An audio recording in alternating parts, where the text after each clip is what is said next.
Today we're having a look at Indian Point. This is located in Bar Harbour in real life, and in game it is just south of Eagle's Cove Tannery.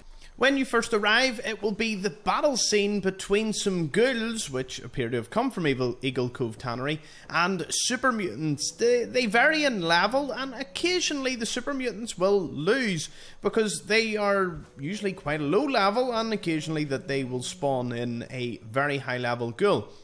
On the flip side, there could be a super mutant overlord, which means that they should stand a chance in taking out all the ghouls. Ghouls are squishy, but low-level super mutants are equally squishy. It just depends who gets the first few hits off. And, well, from that point on, the chaos ensues.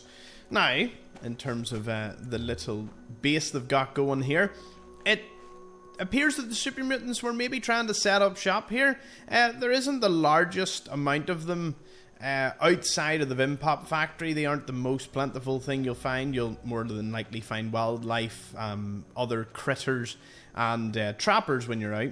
But if you do need some armour and you're in the area, you can take a look at this suitcase here. Judging by the cradle and the fact that this place seems like it was huddled together, it must have been occupied by some family prior to the bombs. Well, I was going to say prior to the bombs falling. I think after the bombs fell. And maybe it was some settlers, bag of fertilizer. They remember trying to cultivate the area. You can see the remains of plants in the area.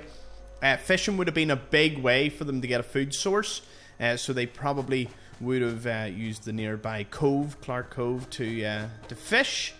And I wonder what Eagle Cove Tannery, like, did they try to keep it going? And then the ghouls eventually took it over.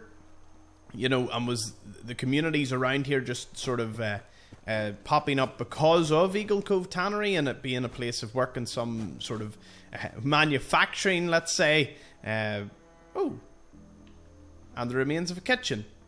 Huh. It doesn't seem that there's a building here, so again, it looks like, you know, people had moved the equipment here. Maybe like an outdoor barbecue area. I suppose the weather here in Bar Harbour would be pretty good, so they could get away with that. I did originally think, you know, when I seen this sign, I always think like a Shrek reference. If there was just two super mutants and the cradle, I was thinking Shrek. But there's three super mutants that spawn, so my theory got quickly put down. Wild corn and water pump. Yeah, it was a wee farming community then. When the fog rolled in, they would have obviously had to move. So that's why this place looks like a bit of a makeshift... makeshift shack. Now, let me go into camera mode, because this is a ton of fun, and I've been using it for the past, like, 50 episodes. So, there's the tannery, there's the tugboat at the side, there's a wee medical kit on board, and just a lot of ghouls. If I drain the water, there's a wee pier here, and just lots of debris littering along the island. I will say that this is like a little Marlark Cove, so when you do enter the area, these Marlarks will all pop up. They even popped up, and I'm like a sort of ghost in game, so it shows that if anyone did live in the area, the Marlarks would have been one of their big problems. Heck, maybe the ghouls fighting around the shack here with the super mutants, maybe they were going instinctively back to their sort of home, and that's why they've encountered the super mutants. Now, you can see a scorched building behind. Now, I'm not going to spoil too much, that's the next episode. You won't want to miss it because there's some gnomes involved that what I can only say is them getting up to absolute no good. See yous over there. Thank you for watching.